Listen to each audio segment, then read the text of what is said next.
We had mentioned before we even started talking that the government is cutting or potentially cutting funding for biomedical research. What does that look like realistically? And then how could that affect our everyday lives? Yeah, well, it turns out that it is a potential absolute disaster for biomedical research. So in the president's budget for the next year, 40% cut to the National Institutes of Health, about the same to the National Science Foundation. This would devastate biomedical research. It would basically, turn off the tap. So many promising things would be lost.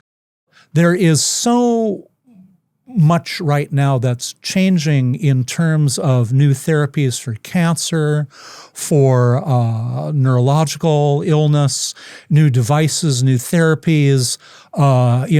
Just think about things that you know about in your own life, like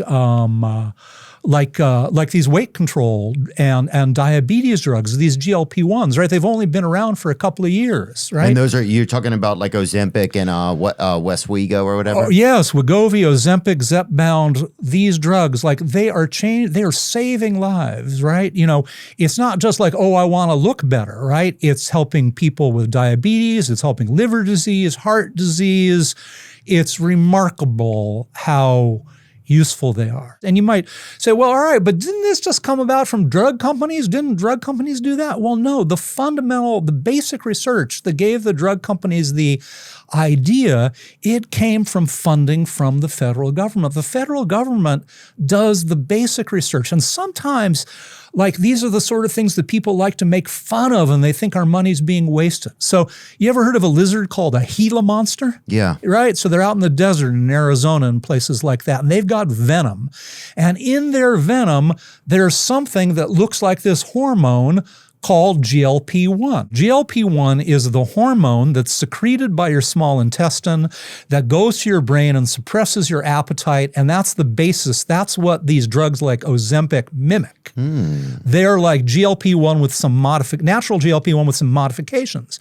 Now, the problem, you might say, well, people knew about GLP-1. Why can't you just take GLP-1 and inject it into your body? And the reason is it's broken down in your bloodstream like in a minute or two. It doesn't linger long enough. It turns out that there are modifications in the Gila monster venom GLP-1-like molecule that make it linger and last. And that was the innovation that allowed these drug companies to make these long-lasting compounds that allow you to suppress appetite and lose weight. And they also seem to have anti-inflammatory properties. So the receptors for the GLP-1, what it binds to make it work, is not just in your brain to suppress your appetite. Those receptors are in your heart, they're in your liver, they're in your kidneys, they're in all kinds of organs, they're in your guts, and they seem to have additional beneficial properties beyond just losing weight. But this kind of innovation would never happen if it weren't for the United States government funding fundamental biomedical research, the kind of thing that somebody in the Senate might get up and say, these eggheads are wasting our money on studying Gila monster venom. What a waste of your taxpayer dollars. This is such bullshit. But really, where did it get us? It got us to a fundamental medical breakthrough that helps everybody. Yeah, what are some of the other positive effects of that? That's a great point, man, because you would just hear, they were studying like drool from a baby walrus or whatever, but where did it get us, right? Yeah. So bring up, what are the other positive effects of GLP-1? I never really looked at this. I hear about it all the time.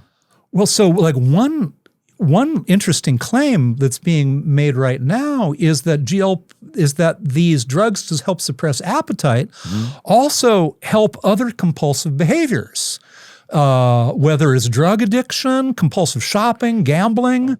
The GLP-1 receptor agonists, like semaglutide, show promise in reducing alcohol and opioid use disorders by targeting reward pathways in the brain and reducing cravings. They may also help by calming the stress response and reducing drug-seeking behaviors. However, more research is needed to fully understand their effectiveness and safety in addiction treatment.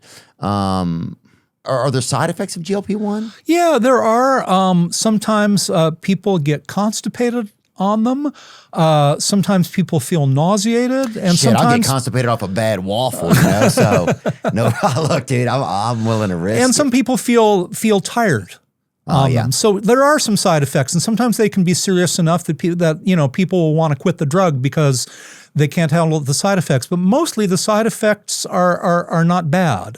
Yeah, doesn't look like it. And there are even some hints. It's early days. I wouldn't bet my money on this, but there's some hints that it may actually be beneficial in terms of likelihood of developing Alzheimer's disease. Wow. Yeah. And there are some potential benefits for Parkinson's disease as well. So, Do you go on? Right now, every drug company in the world is making another drug for this. There's an absolute gold rush for them. So right now, Lilly's got one drug. Novo Nordisk drug company has got another drug. They're all but there are popping many, off with it. many, many of them in the pipeline and clinical trials. Wow. And so, these we'll know more about their positive effects on things like kidney and liver disease, but we'll also know more about their effects on behavior, on compulsive behaviors like shopping, gambling, drug addiction. Yeah. Which anything we can do to help people get clean, is a godsend. Oh, for sure, man. Yeah, look, I've been down that road myself. I do want to look at what are Trump's proposed budget cuts on that? 40%. Documents released late last week are providing new details about the breadth and depth of the spending cuts the White House is asking Congress to make to public health and biomedical research programs in the 2020 fiscal year that begins on October 1st. Among other things, the plans call for deeper spending and staff cuts at the Centers for Disease Control and Prevention, CDC, and were outlined in a less detailed skinny budget. And then scroll down to the other places you noticed. Okay, the request largely confirms cuts outlined in documents that leaked last month. It proposes to cut NIH's discretionary budget by about 40% or $18 billion to $27.5 billion and consolidate NIH's 27 institutes and centers into just 8. The reorganization would preserve National Institute of Allergy and Infectious Diseases, a couple of other places, but eliminate institutes studying minority health, alternative medicine, nursing, and global health. The remaining institutes would be folded into 4 new ones. Biomedical research proponents sharply criticize the proposed cuts. If the proposal is enacted, Americans today and tomorrow will be sicker, poorer, and die younger. Why do they want to do this, I wonder? Well, some of it has to do with they want to save money. I don't think this is a place to save money. Something that has to do with an actual hatred for academic scientists and people in the public health world. I think it's become a partisan issue in a way it shouldn't be, right? Everybody gets sick and everybody benefits from new therapies. For years and years and years, it didn't matter what side of the aisle you were on. Republicans supported biomedical research, Democrats supported biomedical research. It was something that people agree on. Mm-hmm. Now, just in these last in this last time, it's starting to, really since COVID, it started to get really politicized. And, the Trump administration will tell you, oh, this is waste, fraud, and abuse, or this all has to do with like DEI efforts, and that's the only stuff we're cutting. But it's nonsense. 40%, it's a fucking hatchet, right? It's not just, we got rid of a few bad studies that were misguided or some waste or fraud that we found over here. It's like we are going to cut it down to the bone. And when that happens, the therapies to help everyone's families for cancer, for heart disease, for mental health, for everything that you're hoping for, new therapies and cures, all that stuff's coming to a screeching halt. And the United States has been the world leader on this. This is a place where America absolutely kicks ass. We are the acknowledged world leader in biomedical research. Wow. And to give it up would be the stupidest fucking thing we could possibly do. How much of the funding is negatively influenced by big pharmacy stuff? I'm just wondering, is that because otherwise I don't understand. This doesn't make that much sense. Just to be clear, this funding doesn't go to drug companies. Okay. right? This funding goes to research institutes, it goes to universities, and it goes to the NIH itself in Bethesda, Maryland, where some of the research is done. This funding, by and large, this isn't a way that the government is subsidizing Pfizer or Lilly or any of these giant corporations. These corporations are really good at taking an idea and turning it into a product, right? Okay, they're not good at the basic research that gives you the idea to do it. Got it. In the first place. Is there anything in there that tells Pentagon? That's defense stuff. That's horrible. Department of Homeland Security. I feel like all these people are building us up to be in some type of a war. I don't even know. It's very scary days. Oh, the budget proposal aims to cut funding for research related to radical gender ideology and diverse racialism.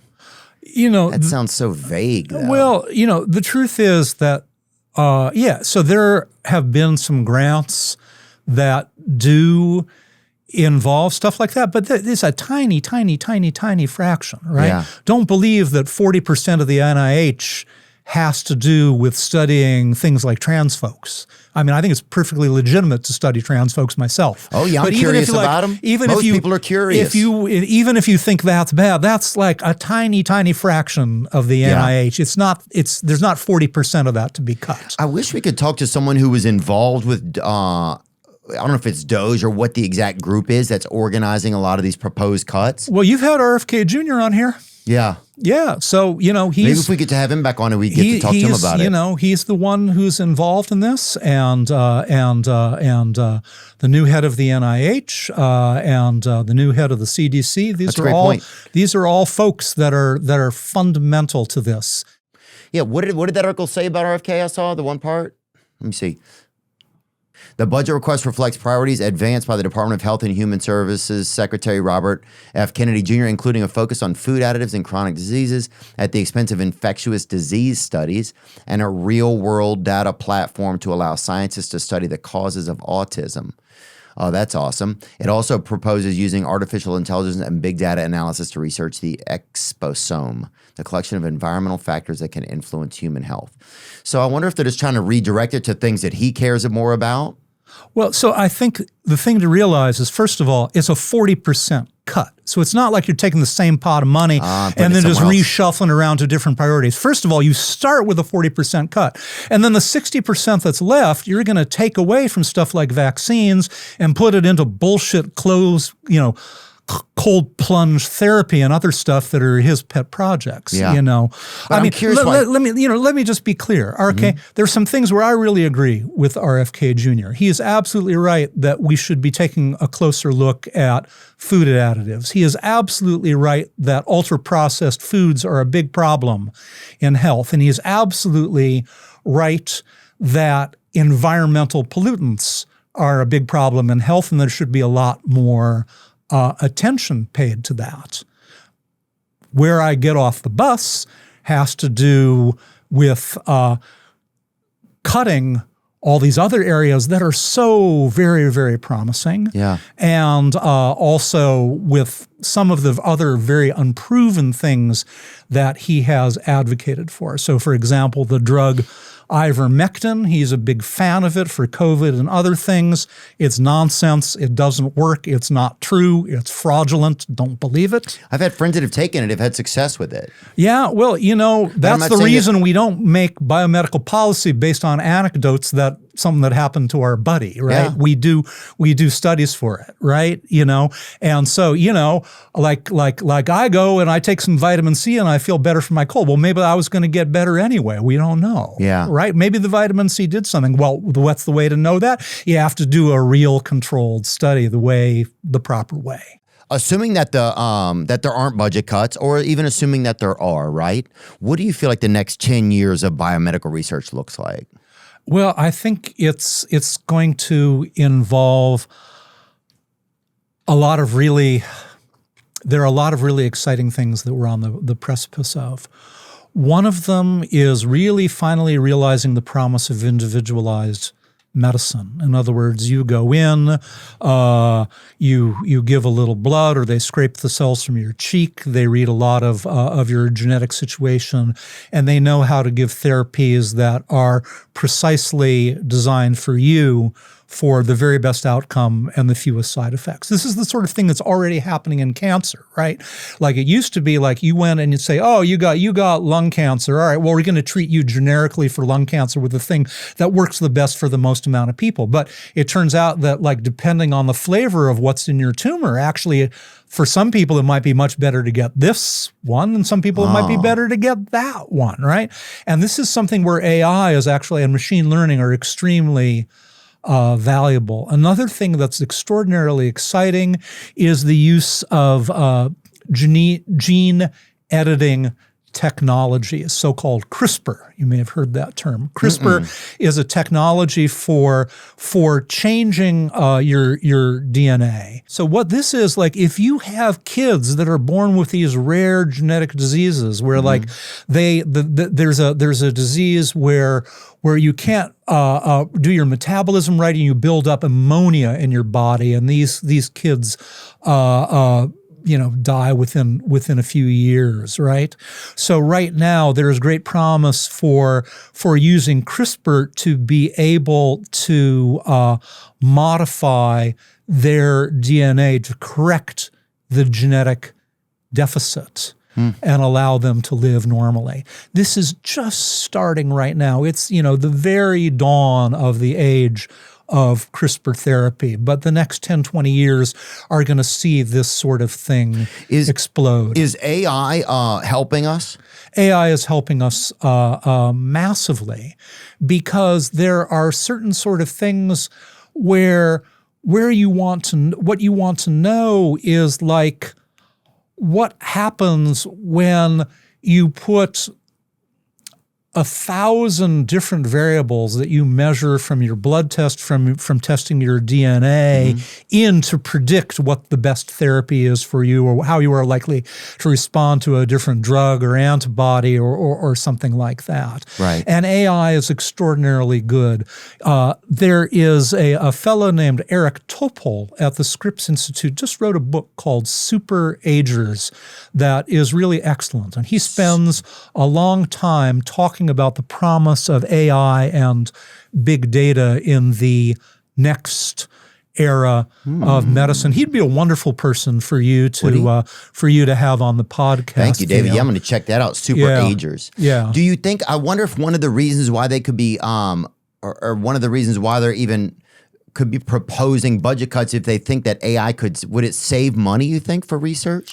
No, AI is a good, in other words, bringing AI to medicine is a good idea. I mean, it's not always a good idea, but there are many areas where it is genuine.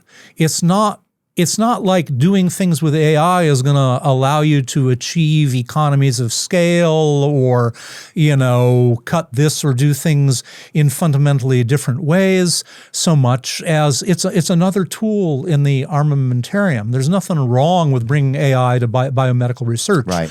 What's wrong is that 40% cut. And it's not just that. They're doing dirty tricks, right?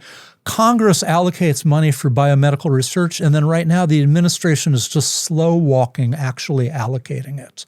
So the rate at which the money is actually getting to the scientists to support the research is only about half the level that it was the previous year. And this is illegal and unconstitutional. The Constitution says the power of the purse resides with Congress. Yeah. And, the executive branch is saying, well, no, we're not really doing anything. But, if you want to throw sand in the gears, if you want to slow things down and screw things up, there's a million ways to do it. Oh, yeah. Well, it's the same thing happened. We had like a Border Patrol guy on, and he said that they would arrest the same guys over and over again, and the judicial branch, they would never process any of them. So it was like these parties just keep kind of finding ways.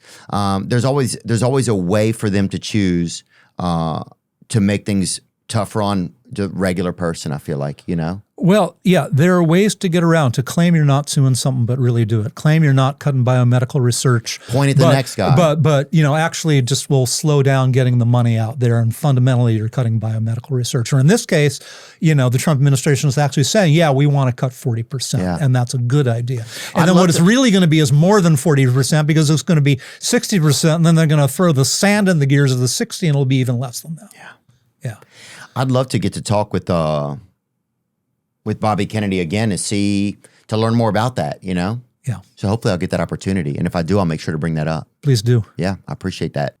Yeah, I think one thing that makes us America also is that we are always trying to be at the forefront, that we are trying to research, trying to figure out the best way, right? And trying to figure out new ways, right? I think that's one thing that's always made us America.